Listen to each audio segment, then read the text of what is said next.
अब हम इसके बाद बात करेंगे रासायनिक अभिक्रिया के प्रकारों की। किसकी? रासायनिक अभिक्रिया के प्रकार। अभिक्रिया के प्रकार। जब हम रासायनिक अभिक्रिया के प्रकार की बात करते हैं तो सबसे पहले आती है आपकी संयोजन अभिक्रिया। क्या आती है? संयोजन अभिक्रिया। संयोजन अभिक्रिया। अभिक्रिया, ठीक है। अब ये जो आपकी संयोजन अभिक्रिया है वो क्या होती है, चलिए इसको समझते हैं। तो संयोजन अभिक्रिया हम कहते किसको है? तो संयोजन अभिक्रिया वह होती है, यानी वह अभिक्रिया जिसमें दो या दो से अधिक पदार्थ, क्या है? जिसमें दो या दो से अधिक पदार्थ मिलकर के एक नए और एकल उत्पाद का निर्माण करते हैं। क्या है? एकल उत्पाद का निर्माण करते हैं, ठीक है।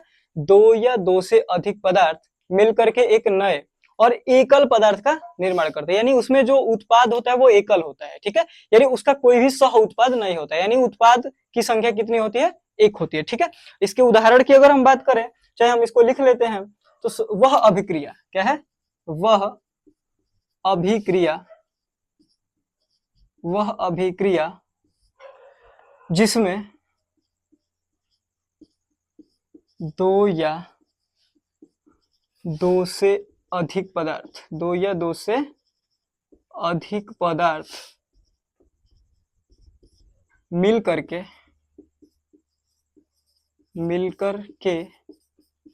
एक नए उत्पाद को बनाते हैं, ठीक है।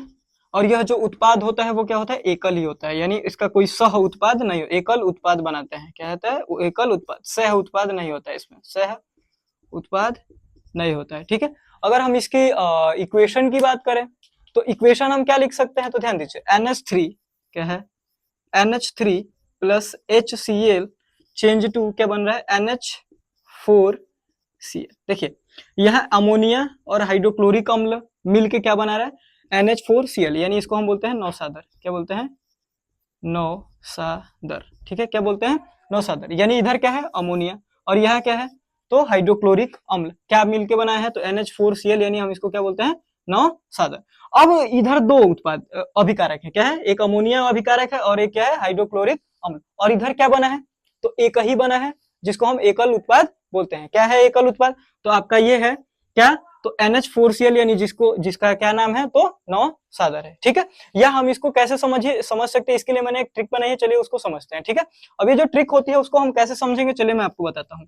तो यहाँ है A और यहाँ है B, ये दोनों आपस में मिलके क्या बन रहे हैं? इधर C, यानी दो लोग मिलके क्या हो गए? एक हो गए। क्या हो गए?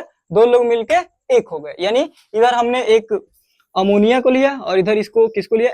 HCl को लिया, तो इधर क्या बन गया? NH4C, ठीक है। अब इसको समझने के लिए मैंने एक अच्छी सी ट्रिक्स बना रखी है, तो ध्यान दीजिए। एक है लड़का, क्या है?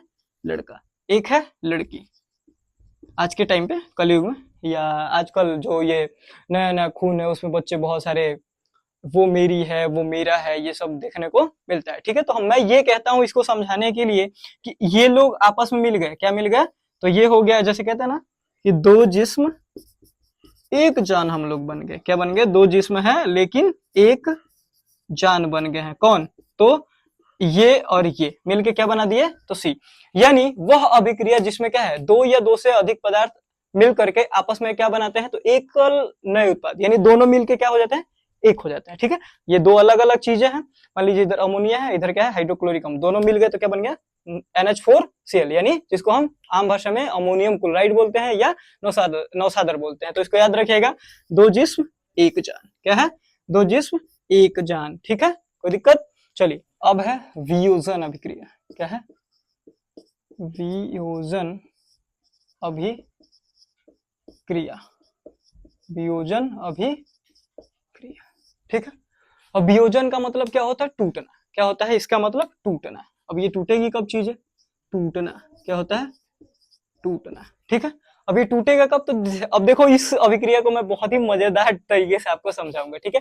अभी हम लोगों ने पीछे क्या पढ़ा था कि दो जिस्म एक जान, यानी दो लोग मिलके क्या हो गए? एक हो गए। अब वियोजन का मतलब क्या होता है कि एक तो हुए थे, फिर उन लोग का क्या हो गया, ब्रेकअप हो गया। क्या हो गया, ब्रेकअप हो गया। वो मतलब जैसे यहाँ सी बना था, इधर क्या हो गया, ये अलग हो गया और ये अलग हो गया। यानी यहाँ थे ये लोग दो जिस्म, सॉरी यहाँ थे ये लोग एक जान, क्या थे, एक जान, लेकिन यहाँ ये लोग जिस्म हो गए। क्या हो गए, जिस्म। ये इक्वेशन उल्टी पड़ गई, जो हम अभी पीछे पढ़ के आए कि दो जिस्म एक जान। यहाँ एक जान कितने भागों में बदल गई, तो दो भागों में।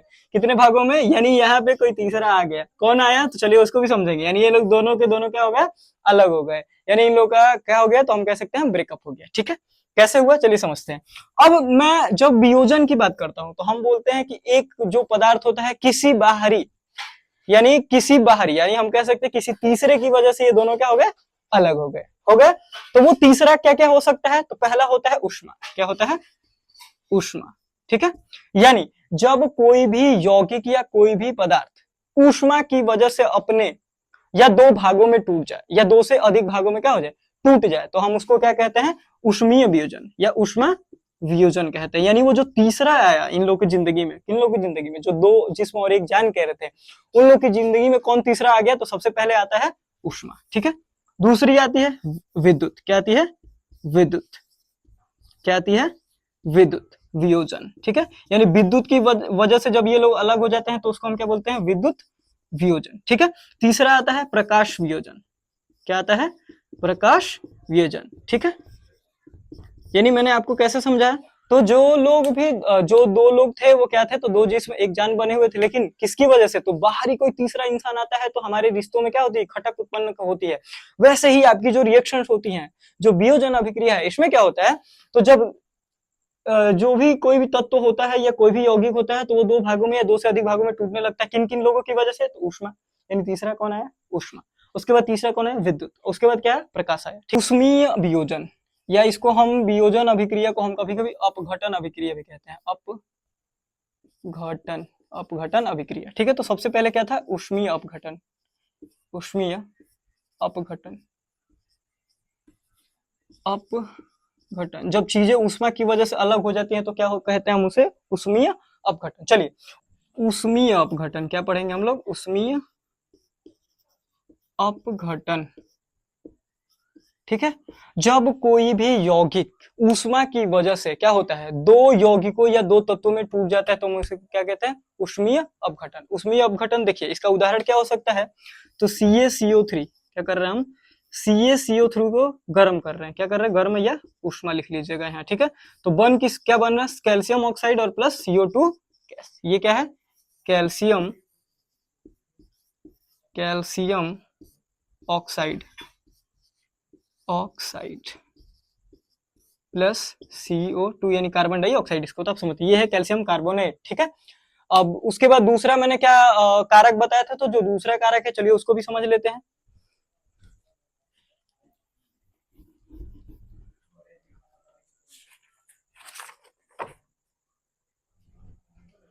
चलिए, दूसरा है प्रकाश अपघटन। क्या है, प्रकाश अपघटन। इसका उदाहरण हम लोग के लिए बहुत इंपॉर्टेंट है। ठीक है, मान लीजिए ये है AgCl यानी सिल्वर क्लोराइड। इसमें क्या होगा, तो Ag प्लस Cl2 में टूट जाएगा। ठीक है, तो किसकी वजह से, तो प्रकाश की वजह से। ठीक है, किसकी वजह से, तो प्रकाश की वजह से। ये है 2 और इधर हम क्या कर लेंगे, बैलेंस कर लेंगे 2AgCl। ये इक्वेशन आप लोग के लिए बहुत ही महत्वपूर्ण है, तो इस इक्वेशन को बहुत ध्यान से देख लीजिएगा और इसको याद कर लीजिएगा। ठीक है, इसके बाद तीसरा जो आता है कारक, उसको भी चलिए समझ लेते हैं। तो तीसरा क्या है, तो तीसरा है